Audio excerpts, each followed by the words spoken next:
국정원 특수활동비 상납 의혹을 받고 있는 자유한국당 최경환 의원이 공정한 수사가 아니면 협조하기 어렵다며 사실상 다음 주 검찰 소환에 응하지 않겠다는 뜻을 내비쳤습니다.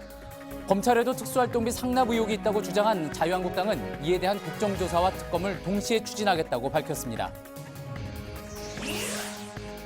김영춘 해양수산부 장관이 오늘 국회에 출석해 세월호 유골 은폐 사건과 관련해 고개 숙여 사과했습니다. 국민 여러분께 머리 숙여 깊이 사과드립니다. 김 장관은 재발 방지를 약속하면서 야당의 사퇴 요구에 대해선 또 다른 책임을 져야 한다면 그때 판단하겠다고 답했습니다. 이명박 정부 당시 여론조작 혐의로 김관진 전 국방장관과 함께 구속됐던 임관빈 전 국방정책실장의 석방 여부가 오늘 밤 결정됩니다. 앞서 김 전 장관을 풀어줬던 재판부가 이번에도 심리를 맡았는데 잠시 후 나올 법원 판단에 따라 앞으로 검찰 수사도 중대한 변곡점을 맞게 될 전망입니다. 포항 지열발전소 측이 현재 발전소 위치에 지진이 날 수 있는 단층이 존재할 가능성을 애초에 알고 있던 것으로 확인됐습니다. 지진 발생 시 보고 체계 역시 2.0 이상 규모의 지진이 일어난 뒤에야 뒤늦게 정비한 사실도 드러났습니다. 올 들어 수두에 감염된 환자가 6만 3천 명을 넘어 2005년 이후 최대치를 기록했습니다. 영유아나 초등학교 저학년들이 많이 감염되는 수두는 특히 12월에 많이 발생하는데 보건당국은 백신을 꼭 맞고 개인 위생 관리를 철저히 해달라고 당부했습니다. JTBC 뉴스룸 지금 시작합니다. 수소, 우주의 75%. 그 무한한 수소로 자동차를 달리게 하다. 현대자동차. 박근혜 정부 국정원으로부터 특수활동비 1억 원을 받은 의혹이 제기되고 있는 자유한국당 최경환 의원이 다음 주 검찰 소환에 응하지 않겠다는 뜻을 밝혔습니다. 그러면서 오늘 의원총회에서는 당 차원의 지원을 호소하기도 했습니다. 자유한국당은 수사를 믿을 수 없다며 오히려 특수활동비 문제로 검찰을 조사해야 한다고 했습니다. 국정조사와 특검을 추진하겠다고 밝혔습니다. 신혜원 기자입니다. 최경환 의원이 오래간만에 자유한국당 의원총회에 모습을 드러냈습니다. 몇몇 의원들이 찾아와 인사를 하기도 했지만 표정은 썩 밝지 않았습니다. 단상에 선 최 의원은 검찰 소환에 사실상 응하지 않을 것임을 시사했습니다. 공정한 수사가 담보가 되면 언제든지 가서 나의 의혹을 당당하게 풀고 하겠습니다만은 공정하지 못한 이런 수사 여기에는 저는 협조하기가 참 어려울 것 같다 하는. 자신을 향한 검찰 수사를 야당 탄압으로 규정하면서 당 차원에서 특검법을 발의해 지원해달라고 호소했습니다. 자유한국당은 의원총회에서 국정원과 검찰의 특활비 상납에 대한 국정조사와 특검 추진을 당론으로 결정했습니다. 검찰 수사도 중단돼야 한다고 주장했습니다. 특검법이 발효될 때까지 검찰의 수사가 중단되기를 촉구하는 이런 우리 당론이 모아졌다. 그러면서 국정원 특활비 조사 대상에는 김대중 노무현 정부까지도 포함시키기로 했습니다. 여당인 민주당은 자유한국당의 특검 요구를 이전 정권의 범죄를 은폐하기 위한 정쟁 시도라며 전형적인 물타기로 규정했습니다. JTBC 신혜원입니다. 최경환 의원은 또 이 문제가 나 혼자만의 문제겠느냐라고 하면서 이 자신의 국정원 특활비 상납 의혹을 야당 전체를 향한 공작, 정치 탄압으로 규정했습니다. 그러면서 당의 공동 대응을 촉구했는데 일단 당도 동조하는 분위기입니다. 최 의원이 검찰 소환에 계속 응하지 않을 경우 수사에 차질이 불가피해 보입니다. 계속해서 송지혜 기자입니다. 특검법이 발효될 때까지 최경환 의원에 대한 검찰 수사가 중단되어야 한다는 당론에 어떤 의원도 이의 제기를 하지 않았다고 정우택 원내대표는 전했습니다. 한 비박계 의원은 당연히 동료 의원을 보호해야 한다고 말하기도 했습니다. 최 의원은 서청원 의원과 함께 자진 탈당 권유 징계까지 받았지만 검찰 소환 조사를 앞두고 친박계와 비박계가 일단 한 목소리를 내고 있습니다. 한국당 지도부가 최근에 검찰 수사를 문재인 정부의 보복이라고 규정하고 있기 때문에 최 의원에게 소환에 응하라고 하기도 쉽지 않은 상황인 겁니다. 다만 여론을 의식한 듯 홍준표 대표는 페이스북에 현재 검찰에서 진행하고 있는 특활비 수사는 공정하게 해야 한다는 말도 남겼습니다. 최 의원이 계속해서 조사를 거부할 경우 검찰 수사에도 차질이 불가피할 전망입니다. 정기국회가 열리는 다음 달 9일까지는 불체포 특권에 따라 국회 동의 없이 현역 의원을 체포할 수 없기 때문입니다. 민주당은 검찰의 적법한 수사에 협조해야 한다고 주장했고 국민의당도 시간 벌기 대신 검찰 소환 조사에 응하라고 촉구했습니다. JTBC 송지혜입니다. 한편 또 오늘 국회에서는 해양수산부의 세월호 6월 은폐 의혹과 관련한 질타가 이어졌습니다. 하지만 해수부가 일부 유족에게 미리 6월 발견 사실을 알렸던 정황도 나타나면서 은폐가 아니라 늑장 보고였다는 주장도 나왔습니다. 야당은 누군가는 책임을 져야 한다면서 김영춘 장관의 사퇴를 요구했습니다. 안지연 기자입니다.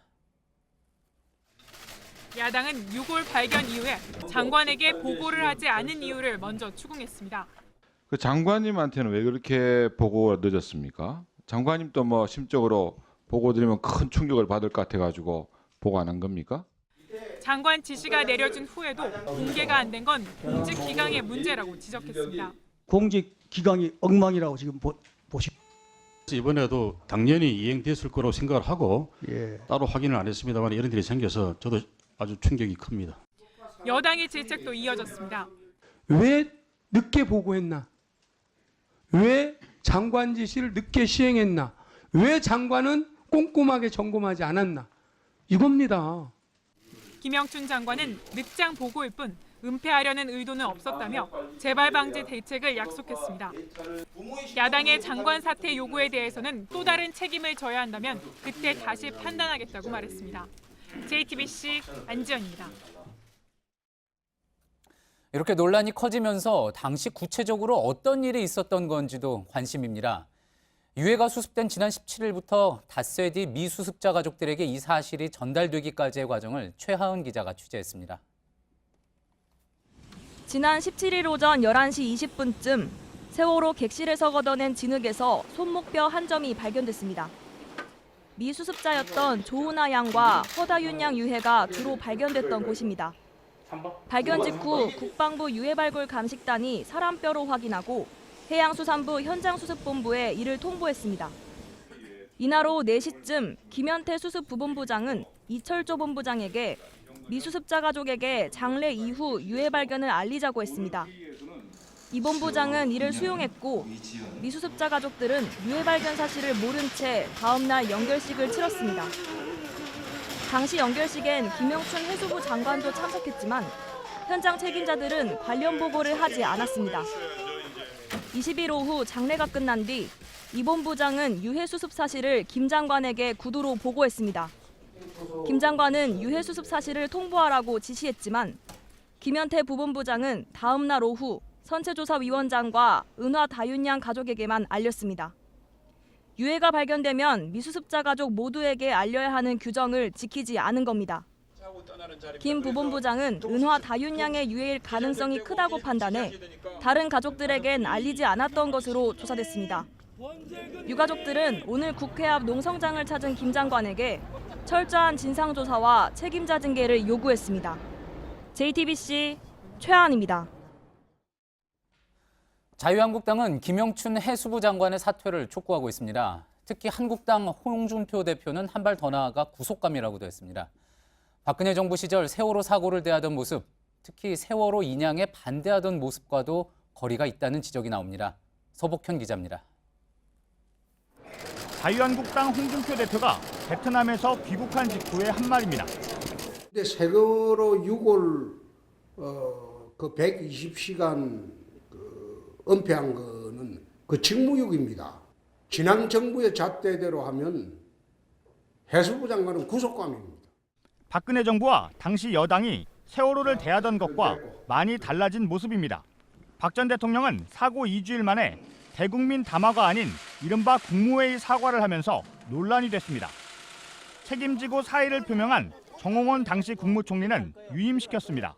현장에서 황제라면 논란을 빚은 서남수 전 교육부 장관과 사고 후에도 경찰학교에서 기념사진을 찍은 강병규 전 안전행정부 장관은 2달이 지나 개각에 맞춰 교체했습니다. 아이들은 가슴에 묻는 것이라고 했던 김진태 의원을 비롯해 한국당 일부 의원들은 세월호 인양 자체를 반대했습니다. 진상규명을 위한 특별조사위원회 기한 연장도 반대했습니다. 6월 은폐 의혹에 대한 한국당의 행태에 제발 빠져라라는 유가족의 엄중한 경고를 귀담아 듣기 바랍니다. 홍준표 대표는 대선 후보 시절 팽목항에는 가지 않겠다며 세월호 사고를 해난 사고로 규정한 바 있습니다. JTBC 서복현입니다. 이런 가운데 세월호 2기 특별조사위원회를 만들 근거가 될 이른바 사회적 참사법이 국회 본회의를 통과했습니다. 막판에 자리를 뜬 자유한국당 의원들 없이 법안이 처리됐는데 결과를 지켜본 세월호 가족들은 박수를 치고 눈물을 흘렸습니다. 남궁욱 기자입니다. 세월호 가족들이 초조하게 기다리는 가운데 드디어 의사봉 소리가 울려 퍼집니다. 가결되었음을 선포합니다.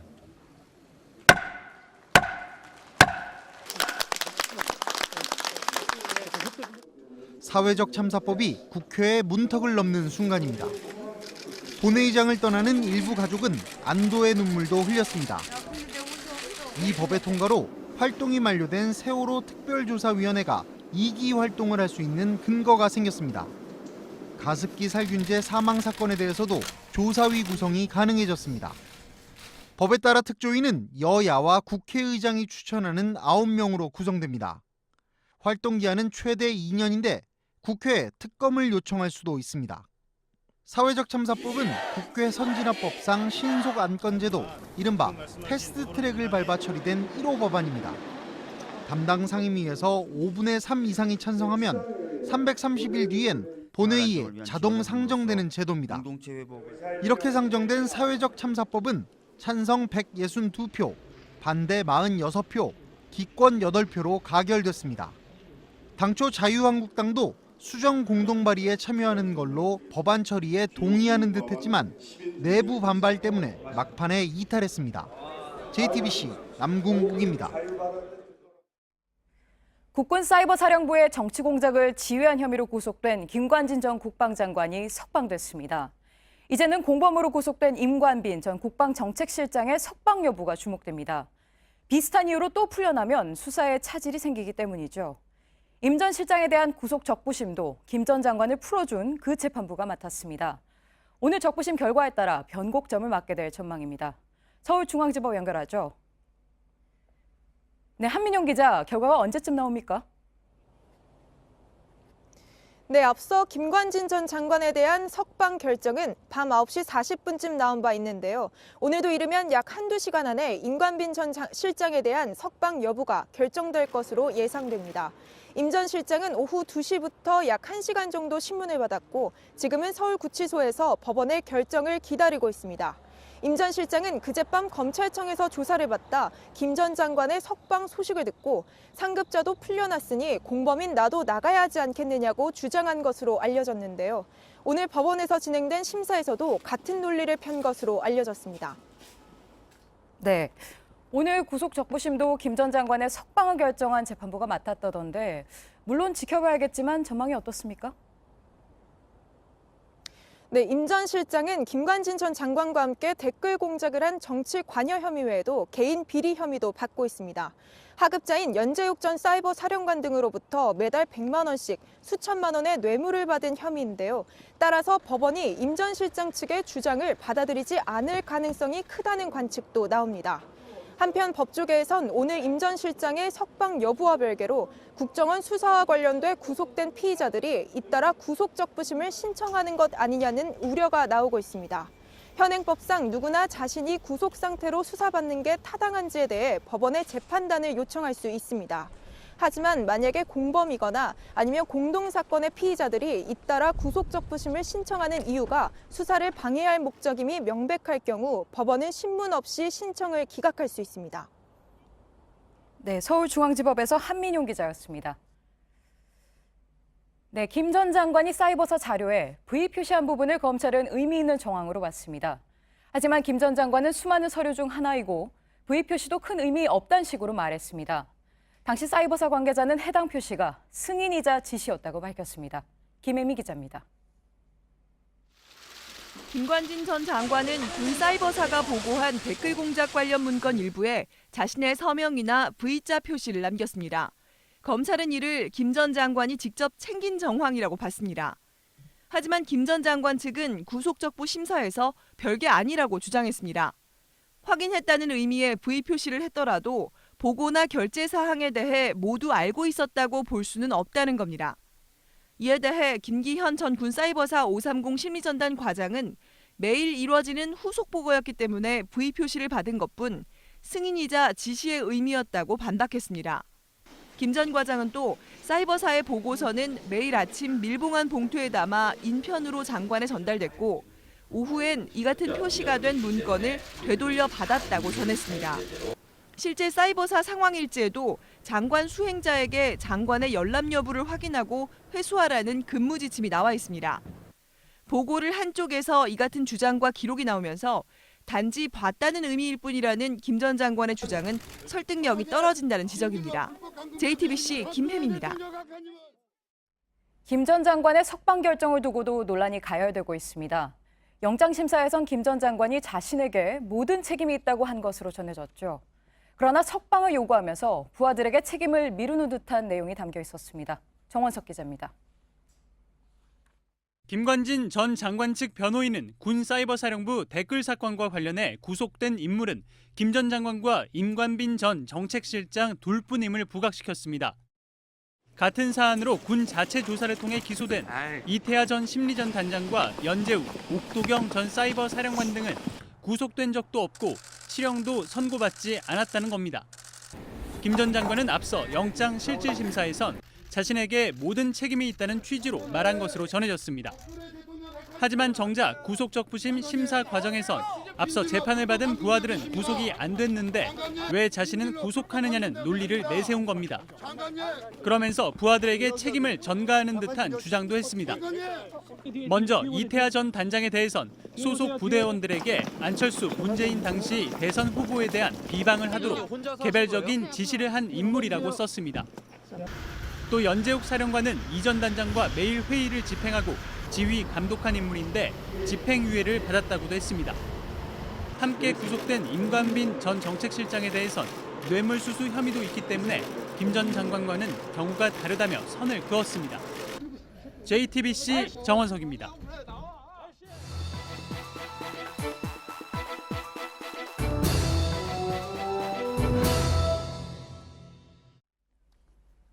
어제 뉴스룸에서는 수정된 포항 지진의 진앙과 진원지가 인근 지열발전소와 더 가까워졌다는 내용을 보도해드렸습니다. 이 지열발전소가 그렇다면 지진의 원인일 수 있느냐 아니냐를 놓고 오늘도 학계에서는 논란이 뜨거웠습니다. 발전소 밑에 지진을 일으킬 단층이 더 있는지가 중요합니다. 발전소 측은 다른 단층이 존재할 가능성을 알면서도 외면한 정황이 확인됐습니다. 박준우 기자의 단독 보도입니다. 포항 지열발전소 연구단이 지난 2015년 작성한 미소진동 관리 방안 보고서입니다. 보고서는 발전소 지하에 물 주입 작업 시 가까운 위치에 단층이 있을 경우 큰 지진이 발생할 수 있다며 관련 조사 결과를 포함했습니다. 국내 한 논문을 인용해 기존에 알려진 양산 단층 외에 발전소 근처에 흥해 단층, 곡강 단층, 형산 단층 등 3개의 다른 단층이 존재하고 있다고 설명합니다. 그런데 정작 발전소는 흥해 단층과 곡강 단층 사이에 자리를 잡았습니다. 양산 단층의 존재는 명확히 알려졌지만 나머지 단층들은 지표에서 관찰되지 않아 존재가 불확실하다는 이유 때문입니다. 발전소가 양산 단층에서 10km 떨어졌기 때문에 물 주입 작업이 영향을 주지 않을 것이라고도 강조했습니다. 결국 다른 단층의 존재 가능성을 알면서도 외면했다는 지적이 제기됩니다. 지진 발생 보고 체계도 물 주입 작업이 1년 가까이 진행된 뒤에야 확립된 것으로 확인됐습니다. 발전소를 감독하는 한국에너지기술평가원 측은 JTBC 취재진에 지난해 12월 26일 지진 발생 시 보고 체계를 정비했다고 밝혔습니다. 앞서 8일 동안 3,680여 톤의 물을 주입한 이후 다음 날인 23일 발전소 인근에서 실제 규모 2.2의 지진이 일어나자 보고 체계를 만든 겁니다. 제대로 된 단층 조사나 보고 체계 없이 물 주입 작업을 진행했다는 사실을 둘러싸고 논란이 커질 것으로 보입니다. JTBC 박준우입니다. 오늘 이 문제를 놓고 전문가들이 모여 긴급 포럼을 열었습니다. 지열발전소에서 단층대를 뚫고 주입된 물이 지진에 영향을 줬을 거라는 의견이 나오는 한편 또 그럴 가능성은 낮다는 반론도 만만치 않았습니다. 자, 이에 대해 저희 뉴스룸은 객관적인 정보를 전해드린다는 차원에서 리포트 이후에 지열발전소의 영향을 제한적이라고 보고 있는 전문가 연결해 또 자세한 이야기 나눠보도록 하겠습니다. 먼저 조택수 기자의 보도입니다. 지열발전소는 땅속을 뚫어 발전정을 설치하고 이곳에 물을 주입합니다. 압력이 높은 땅속의 지열로 데워진 물을 다시 끌어올려 에너지로 사용합니다. 그런데 단층대 위에 설치된 발전정이 지하 4.3km 깊이까지 내려가며 단층대를 뚫고 지나간 것으로 추정됩니다. 주입된 물은 회수정을 통해 나오지만 일부는 단층대나 암석의 틈으로 흘러들어가 압력을 높였다는 주장이 나왔습니다. 물이 유입되면서 단층대의 마찰력이 낮아지면서 움직이지 않았나 이렇게 추정을 하고 있고 이 때문에 지하 지질에 대한 정밀 분석이 먼저 이루어졌어야 했다는 지적도 나왔습니다. 하지만 지열발전소가 포항 지진에 직접적인 영향을 줬다고 보기에는 부족하다는 분석도 있었습니다. 이번에는 불과 한 3차례 정도의 주입이 있었는데 벌어졌다는 겁니다. 주입과 함께 배출이 동반되는 압력이 조절될 수 있는 시스템이기 때문에 지열발전소 영향을 규명하기까지 상당한 시간이 걸릴 수밖에 없어 당분간 논란은 계속될 것으로 보입니다. JTBC 조택수입니다. 예, 오늘 포럼에 참석했던 홍태경 연세대 지구시스템과학과 교수 잠시 전화로 연결해서 또 이야기 나눠보겠습니다. 홍 교수는 이번 지진과 지열발전소 간의 상관관계가 적다는 입장의 전문가 중 한 명입니다. 홍 교수님 안녕하십니까? 네, 안녕하세요. 예, 앞서 이게 저희가 리포트로도 봤는데 지열발전소가 이제 작년부터 주입한 물의 양이 12,000세제곱미터 아니겠습니까? 이 네. 정도 양으로는 이번 지진에 영향을 미치기 어렵다 이렇게 보시는 건가요? 예, 그렇습니다. 지금 규모 5.4 지진이 발생을 했는데요. 예. 이 5.4 지진이 발생하기 위해서 그간에 이제 예를 들었던 오클라호마에서 이제 폐수를 주입했던 양을 보면은 매달 주입된 양이 2천만 세제곱미터에 해당하는 양이 투입이 되거든요. 예. 그러니까 지금 이 12,000에 비해서는 어마어마하게 많은 양이 투입이 됐습니다. 예. 그래서 그렇게 해도 한참 후에 몇 년이 지난 후에 규모 5.6 지진이 발생을 했는데요. 예. 그렇기 때문에 이 정도의 양으로는 일단은 규모 5.4 지진을 유발하기는 좀 어렵고요. 예. 또 여러 가지 물리량이 또 부합하지 않는 부분이 있습니다. 예. 예를 들어서 규모 5.4 지진이 정말로 이 지열발전소와 관련된 것이라면은 규모 2.2, 3.1 지진 등이 한 4차례 사전에 발생을 하고 규모 5.4로 바로 연결이 됐는데 이런 것들이 일반적인 지진 법칙에 부합하지 않습니다. 예. 이렇게 규모 5.4 지진이 한 번 발생하기 위해서는 규모 4나 규모 3, 규모 2가 수백 번, 수천 번 발생을 해야지만 규모 5.4가 발생하는 것이 이제 납득이 가는데요. 예. 그런 이제 소규모의 지진이 없는 상태에서 바로 5.4로 연결된 것이 과연 이런 물 주입과 연관이 되어 있는지 좀 의심스럽고요. 예. 또 이제 규모 5.4 지진을 유발하기 위해서 응력을 증가시키는 작업이 필요한데 이게 바로 이제 물이 응력을 이제 저감시키는 것으로 증가분을 이제 만회하게 되는데 예. 과연 지금 현재 주입된 양이 그 정도의 응력 저감 효과를 만들어낼 수 있는지도 여전히 또 만족하지 못하는 점이 있습니다. 알겠습니다. 그러니까 이제 과거 지열발전소로 인해서 지진이 났던 대표적인 사례라고 했으나 오클라호마 지진과 비교해 봤을 때 여러 가지 데이터가 부족하다 이렇게 정리해 볼 수 있겠네요. 예, 오클라호마 경우에 비교해 봤을 때 여러 가지가 이제 물리량이 맞지 않는다는 겁니다. 알겠습니다. 그런데 지진이 일어난 이제 땅 밑에 이전 사례로 보면 그렇지만 지금 이제 포항에서 지진이 일어난 땅 밑에 이미 여러 번 에너지가 충분히 누적된 상태였고 또 그래서 지열발전소의 물 주입은 어쩌면 거기에 이른바 방아쇠 역할만 했다 이런 주장도 나오지 않습니까? 이에 대해서는 어떻게 생각하십니까? 예, 이 방아쇠 효과라는 것도 사실은 마찬가지입니다. 규모 5.4 지진을 유발하는데 방아쇠 효과를 예를 들어서 작용했다고 친다면은 우리가 이제 트리거드 얼스케이크라든가 인듀스드 얼스케이크는 사실 이런 지역 아니고도 여러 지역에서 사실 관측되는 겁니다. 예. 그런데 이제 급격하게 갑자기 큰 지진으로 트리거링이 되기 위해서는 마이크로 사이즈미스트가 먼저 유발되는 게 상례입니다. 그것들이 이제 늘 관측되는 현상이고요. 지금 만약에 이것이 정말로 이런 인듀스드 된 사이즈미스트라고 한다면은 세계적으로도 유례가 없는 경우가 지금 될 텐데요. 예. 그렇기 때문에 지금 당장 현재까지 드러난 사항으로 이 물 주입에 의한 효과라고 보는 데는 아직까지 증거가 많이 부족한 상황입니다. 예, 알겠습니다. 자, 그런데 또 이런 이야기 있지 않습니까? 진앙지와 지열발전소 사이의 거리가 굉장히 가깝다. 이 조사 결과가 새로 나왔기 때문에 지열발전소에 영향이 있다고 볼 수 있는 건 아니겠느냐. 이제 기상청은 일단 1.1km, 부산대 김광희 교수는 600m로 추정을 했습니다. 그러니까 진앙과 지열발전소 거리가 가까운 만큼 영향이 커질 수 있지 않겠느냐, 이런 의견도 있습니다.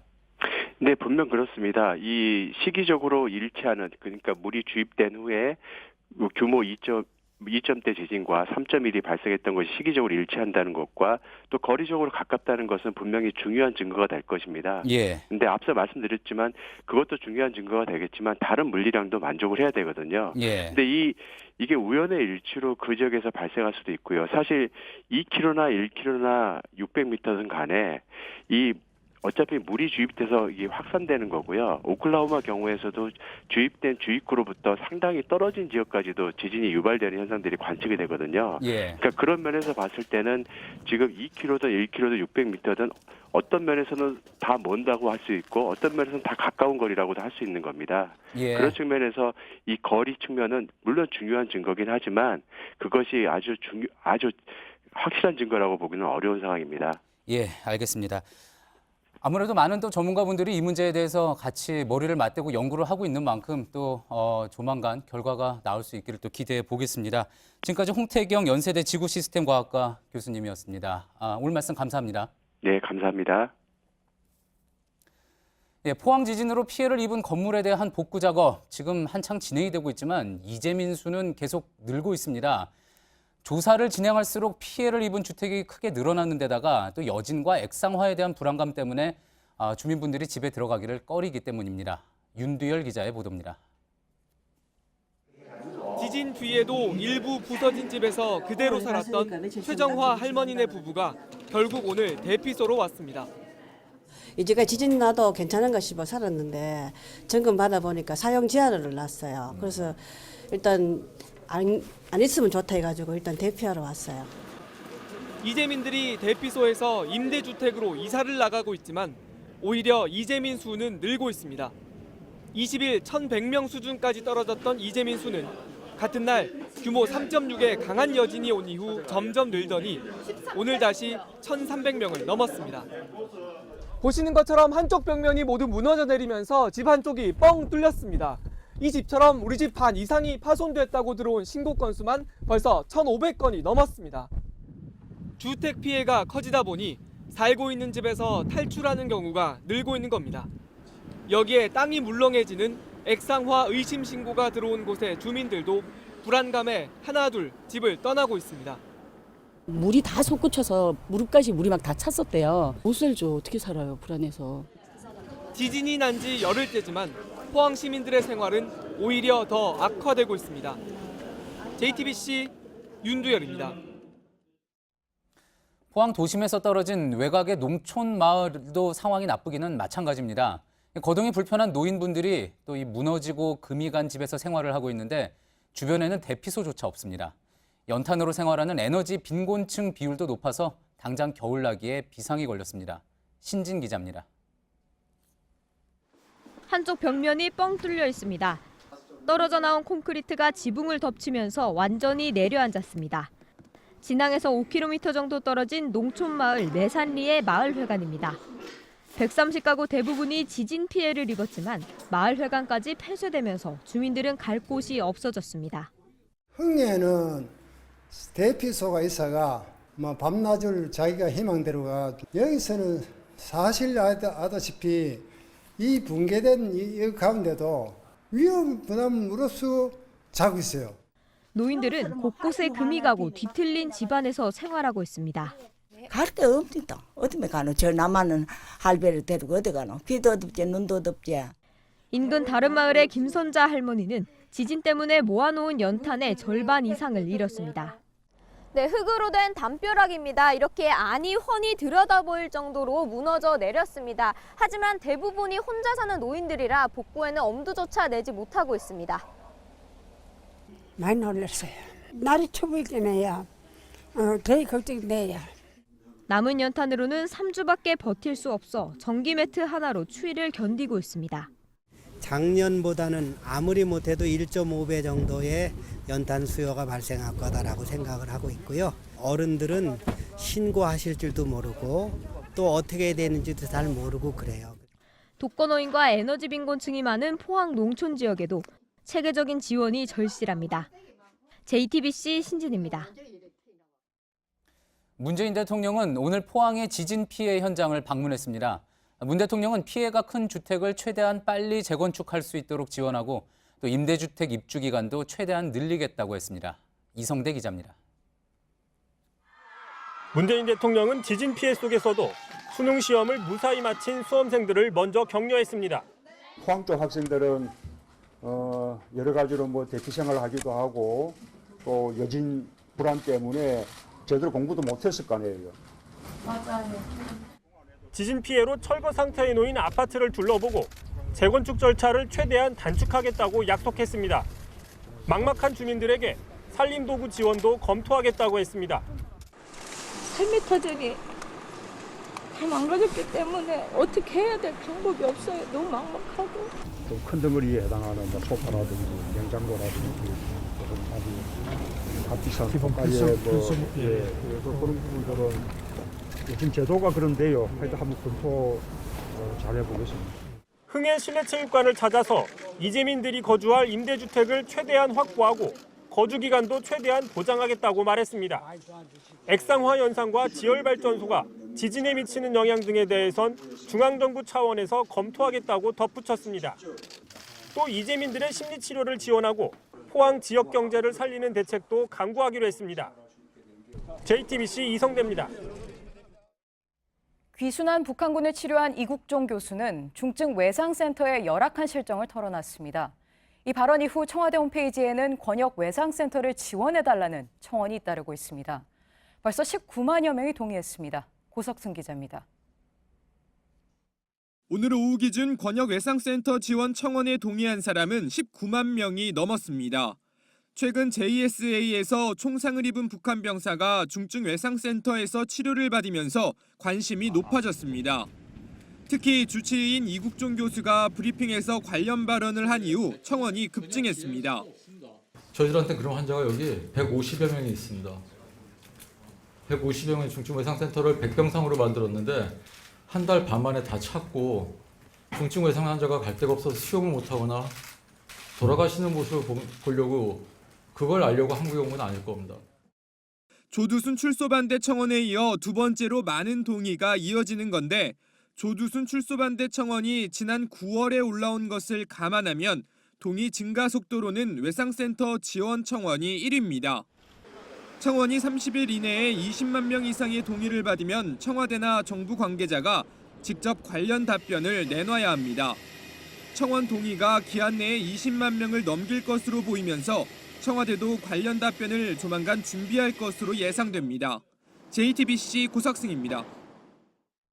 네, 북한 병사의 상태는 많이 좋아진 것으로 전해졌습니다. 오늘 일반 병실로 옮겨졌습니다. 수술을 집도한 이국종 교수는 외신 인터뷰에서 이 병사가 목숨을 구해준 한국인들에게 고마움을 표했다고 말했습니다. 김민광 기자입니다. 북한 병사 오모 씨는 오늘 오후 중증 외상센터 내 일반 병실로 옮겨졌습니다. 지난 13일 공동경비구역에서 5군데 총상을 입고 의식도 없이 외상센터로 옮겨진 뒤 열 하루 만입니다. 당초 주말쯤 병실을 옮길 예정이었으나 의료진 예상보다 빠르게 안정되고 있는 것으로 전해졌습니다. 두 차례의 수술을 집도한 이국종 교수는 외신과의 인터뷰에서 북한 병사가 병원에 도착할 당시 상태가 심각했다고 설명했습니다. 이번 엿새 만인 19일 처음 의식을 회복한 오 씨는 고통에 울음을 터뜨렸지만 지금은 웃거나 말하고 손도 쓸 수 있을 만큼 안정됐다고 말했습니다. 하지만 오 씨가 종종 북한으로 돌아가는 악몽도 꾼다고 전했습니다. 이 교수는 북한 병사가 목숨을 구해주고 많은 양의 헌혈을 해준 한국인들에게 고맙다고 말했다고 밝혔으며 외신에 오 씨를 아주 좋은 사람이라고 표현하기도 했습니다. 사선을 넘었던 오 씨의 몸에는 한국인의 피 12,000cc가 수혈됐습니다. JTBC 김민관입니다. 정부가 내년 평창올림픽 때 한미 군사훈련을 중단하는 방안을 검토 중인 것으로 알려졌습니다. JTBC는 미국 국방부에도 확인해봤습니다. 미국 역시 훈련 날짜를 우리 정부와 조율하고 있다고 밝혔습니다. 정재윤 기자입니다. 문재인 정부가 평창올림픽과 패럴림픽이 열리는 내년 2, 3월 중 한미합동 군사훈련을 한시적으로 중단하는 방안을 미국 측과 협의 중인 것으로 전해졌습니다. 청와대 관계자는 이에 대해 가능한 옵션으로 보고 있다며 미국 측과 협의해야 하기 때문에 예단할 순 없다고 말했습니다. 실제 미 국방부는 취재진에 한국 측과 훈련 날짜와 참가 부대, 위치 등에 대해 지속적으로 협의 중이라면서 다만 현재까진 연례 훈련에 변동은 없다는 취지의 답변을 했습니다. 통상 한미연합훈련은 최소 3개월 전엔 훈련 규모와 시기가 결정되는 만큼 다음 달 중엔 훈련 실시 여부가 확정될 걸로 보입니다. 앞서 정부는 평창올림픽 전후 휴전 결의안을 유엔에 제출했고 지난 14일 유엔 총회에서 통과됐습니다. 청와대는 이와 관련해선 아직까지 결정된 바는 없다는 입장입니다. JTBC 정재윤입니다. 전병헌 전 청와대 정무수석의 구속영장 실질심사가 진행 중입니다. 전 전 수석은 뇌물수수와 횡령 등의 혐의를 납득하기 어렵다고 말했습니다. 구속 여부는 이르면 오늘 중에 결정될 것으로 보입니다. 박민규 기자입니다. 전병헌 전 청와대 정무수석은 오전 10시쯤 법원에 출석했습니다. 오늘 실질심사에서 최선을 다해서 다시 한번 소명하고 그리고 오해가 풀릴 수 있도록 노력해 보겠습니다. 4시간 가까이 이어진 신문 뒤에도 같은 입장을 유지했습니다. 검찰은 전 전 수석이 롯데 홈쇼핑으로부터 뇌물을 받았다고 보고 그제 구속영장을 청구했습니다. 국회의원 시절 명예회장으로 있던 게임 산업 관련 한국 e스포츠협회에 대해 후원금 명목으로 3억여 원을 내게 하고 또 기프트카드와 호텔 숙박비 등으로 각각 수백만 원을 직접 받았다는 겁니다. 명예회장 신분이면서도 급여를 받고 의원실 인턴 월급을 협회 돈으로 준 것은 업무상 횡령에 해당한다고 봤습니다. 영장심사에서 검찰은 전 전 수석이 올 5월 정무수석에 부임한 이후에도 협회에 영향력을 행사해왔다는 점도 강조한 것으로 전해집니다. 전 전 수석은 서울구치소에서 법원의 결정을 기다리고 있습니다. JTBC 박민규입니다. 네, 오늘 재판에서 최순실 씨는 자신을 사형시켜달라며 울부짖었습니다. 가슴이 답답하다며 억울함을 호소하는 바람에 재판은 더 진행되지 못했습니다. 이지혜 기자입니다. 재판부가 휴정을 선언하자마자 피고인석에 앉아있던 최순실 씨가 갑자기 고통을 호소했습니다. 변호인의 도움을 받으며 물을 마신 최 씨는 약을 먹고 가겠다고 하다 이내 소리를 내면서 울기 시작했습니다. 급기야 못 참겠다, 자신을 죽여달라며 빨리 사형을 시키라고 큰 소리로 울었습니다. 법정 경위가 휠체어를 가져와 최 씨를 앉히려 했지만 힘이 빠진 듯 바닥에 털썩 주저앉기도 했습니다. 최 씨는 여성 교도관과 경위 등의 부축을 받으며 휠체어에 올라앉아 힘겹게 법정을 빠져나갔습니다. 다시 재판이 시작됐지만 최 씨는 출석하지 않았습니다. 박근혜 전 대통령이 구속 연장 이후 재판 보이콧을 선언한 가운데 최 씨의 재판도 파행으로 치달았습니다. JTBC 이지혜입니다. 경기도의 한 고등학교 교감이 고3 제자에게 밤낮 없이 연락을 하고 또 신체 접촉을 하는 등 성추행 혐의로 경찰 조사를 받고 있습니다. 친구들 사이에서는 피해 학생에 대한 나쁜 소문도 퍼졌는데 학교 측의 대응이 부적절했다는 지적이 나옵니다. 오선민 기자입니다. 어제 수능을 본 고등학교 3학년 최모 양은 4개월 전부터 교감 선생님이 불편한 연락을 해왔다고 말합니다. 아침엔 등교하면 교실 가지 말고 나한테 먼저 오라고 했고 금요일 밤 11시엔 주말에 스터디 끝나고 만나자고 했습니다. 카톡을 보지 않으면 문자를 보내고 어디서 뭐 하고 있는지를 물었습니다. 교감 송모 씨는 대입 수시 면접을 앞둔 최 양에게 손편지를 쓰기도 했습니다. 영화를 봤대요. 짧은 치마 입었네. 그 위에다가 이렇게 손을 얹어놓고 계셨대요. 아, 선생님이 나를 학생으로 생각하시는 게 아니고 여자로 생각한다는 게 맞구나. 한 달 전부터 학생들 사이에선 최 양에 대한 악의적인 소문이 퍼졌습니다. 교감과의 은밀한 관계로 대학 입학에 혜택을 받는다는 내용이었습니다. 소문을 만들어 퍼뜨린 학생들에 대한 학교폭력위원회가 열렸지만 12명 중 3명에 대해서만 서면 사과 조치가 내려졌습니다. 유저들도 우리 학생들인데 교육적인 차원에서 우리 좀 접근을 하자. 수능 다음 날이라도 애들 사과시키겠다 이렇게 했어요. 그런 사이 최 양은 불안과 우울 증세로 정신과 치료를 받아왔습니다.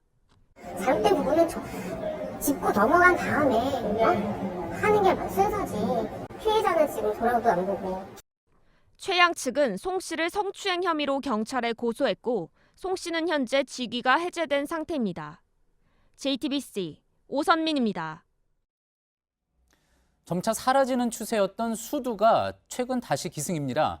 올 들어 감염자 수가 이미 역대 연간 최고치를 넘어섰습니다. 그간 통계를 보면은 12월에 발생하는 경우가 가장 많아서 지금부터가 더 문제입니다. 이정엽 기자의 보도입니다. 올 들어 어제까지 수두 감염자가 6만 3천 명을 넘어섰습니다. 2005년 법정 2군 감염병으로 공식 지정된 이후 연간 감염자 수로 역대 최대치입니다.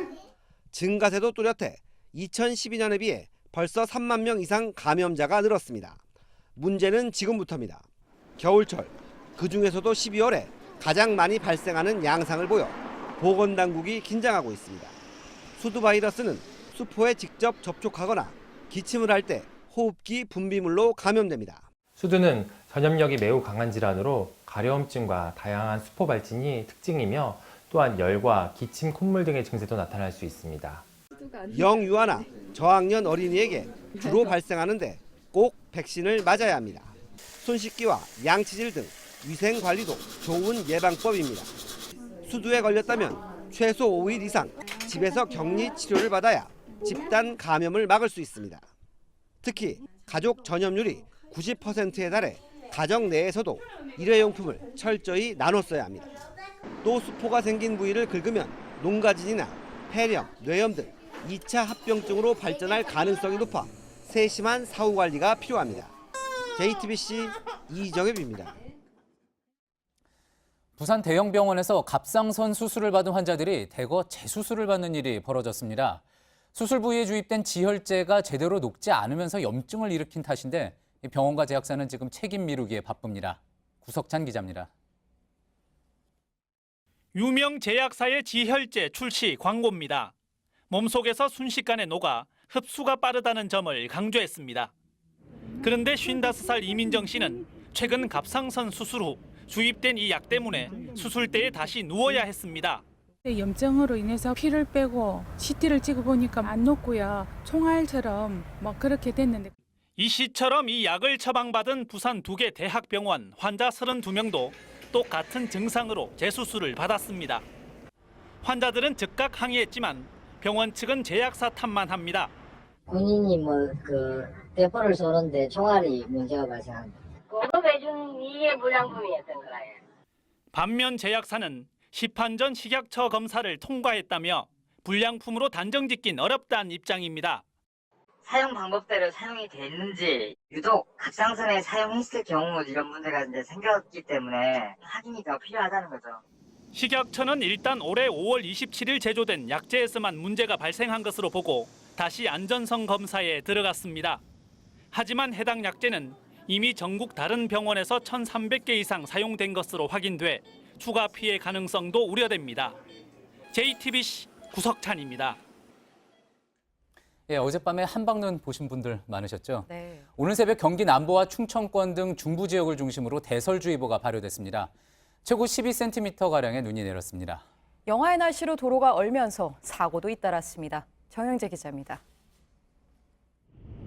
제설 차량이 하얗게 변한 도로 위에 염화칼슘을 뿌립니다. 언덕을 오르지 못한 차량들은 비상등을 켠 채 서 있고 화물차는 헛바퀴만 돌며 미끄러져 내립니다.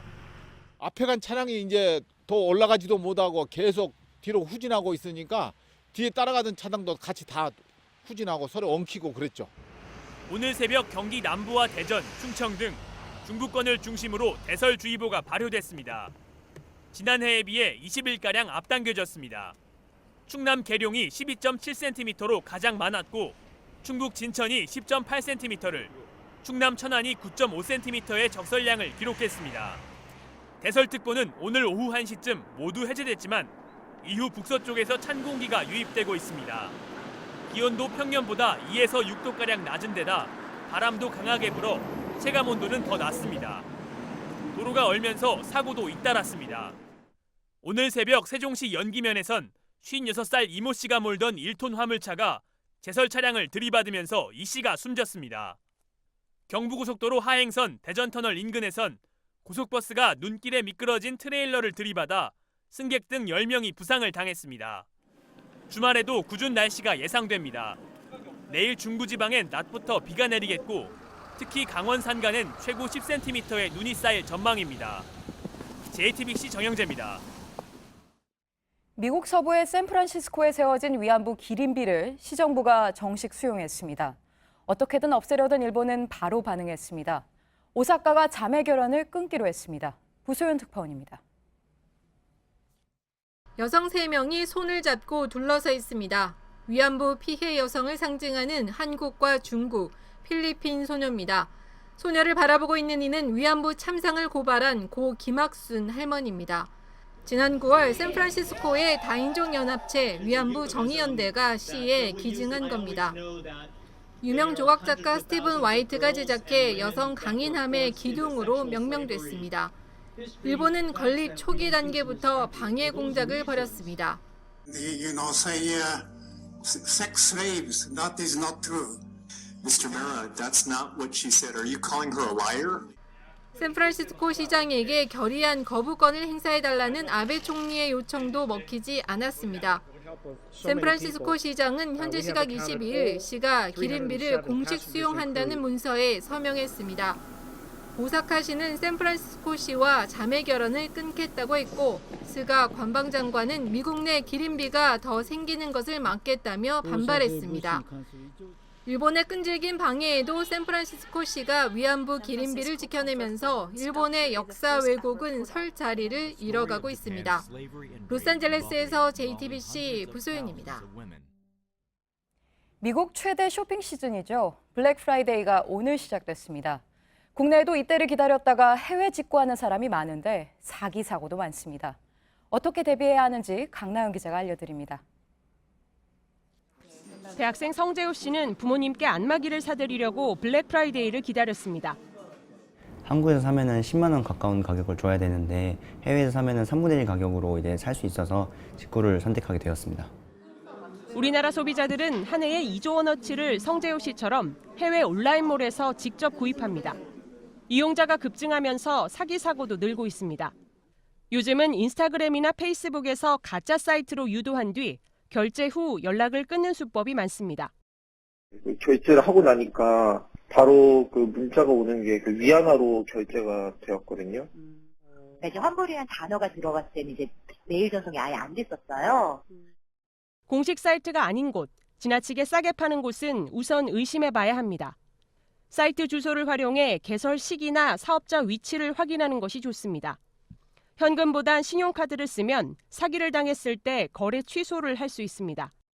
사업자와의 연락 두절인 경우가 많습니다. 신용카드사를 통해서 대금을 환불받을 수 있다는 점에서 유용합니다.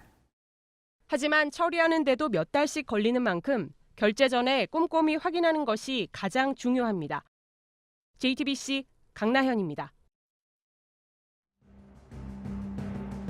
오늘 새벽 5시 반쯤 경기도 안산시 선부 고가도로 내리막길에서 차량 21대가 추돌하는 사고가 나 한 명이 다쳐 병원으로 옮겨졌습니다.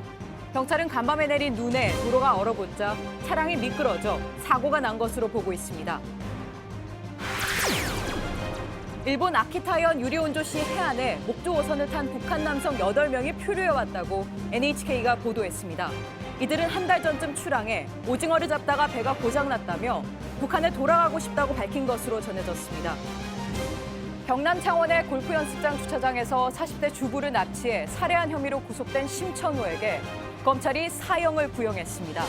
검찰은 이 일에 가담한 혐의를 받는 강정임과 심 씨의 육촌 동생에겐 징역 30년을 선고해달라고 재판부에 요청했습니다. 40억 원대 배임 혐의로 기소된 고 유병원 씨의 큰딸 유섬나 씨에게 법원이 징역 4년을 선고하고 19억 4천만 원 추징을 명령했습니다.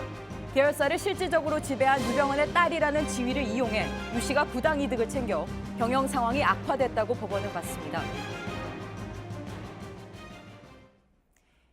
여자 배구 올림픽 4강 진출의 주역을 기억하시는지요? 2012년 런던에서 활약한 황현주 선수입니다. 황현주는 우리 프로배구 최초로 5,000득점 달성도 눈앞에 뒀습니다. 온누리 기자입니다. 시원하게 내리꽂는 강력한 스파이크에 상대는 혼란에 빠집니다. 뒤쪽에서 때리는 백어택도 강력합니다. 현대건설 황현주는 우리 여자 배구 최고의 왼손 공격수로 통합니다. 여린 얼굴로 꽃사슴, 강력한 스파이크로 꽃사자란 별명이 붙었고 최근엔 기록의 여왕으로 불립니다. 2005년 프로배구 출범 이후 13년을 뛰면서 각종 최초 그리고 최고 기록을 써왔습니다. 지금도 득점을 비롯한 각종 통산 기록에서 1위에 올라 있습니다. 이번 주말엔 또 다른 대기록에 도전합니다. 황현주는 이제 13점만 더 따내면 개인 통산 5,000득점을 달성합니다. 남녀를 통틀어 우리 프로배구 출범 13년 만에 처음입니다. 5,000점은 언젠간 깨지기 마련이지만 1호라는 거는 깨지지 않잖아요. 그런 거에서 되게 큰 의미를 두고 싶어요. 통산 2위 한송이와는 600점 이상 차이가 벌어진 만큼 황현주의 기록 행진은 상당 기간 계속될 전망입니다. JTBC 온누리입니다. 내일도 중부지방엔 눈이나 비가 내리겠습니다. 강원 산간 지역엔 최고 10cm의 눈이 쌓이는 곳도 있겠습니다. 찬 공기가 내려와 기온이 떨어지고 바람도 강해 춥겠습니다. 예, 오늘은 밤샘 토론이 있는 날입니다. 국정원 적폐청산, 정치 보복인가를 주제로 토론을 진행합니다. 네, 그리고 뉴스가 끝난 뒤에는 페이스북과 유튜브를 통해 소셜 라이브 프라이데이가 이어집니다. 북한 병사의 귀순과 치료 과정을 취재한 기자들이 나와 뒷이야기를 들려드리겠습니다. 저희가 준비한 소식은 여기까지입니다. 시청해주신 여러분 고맙습니다.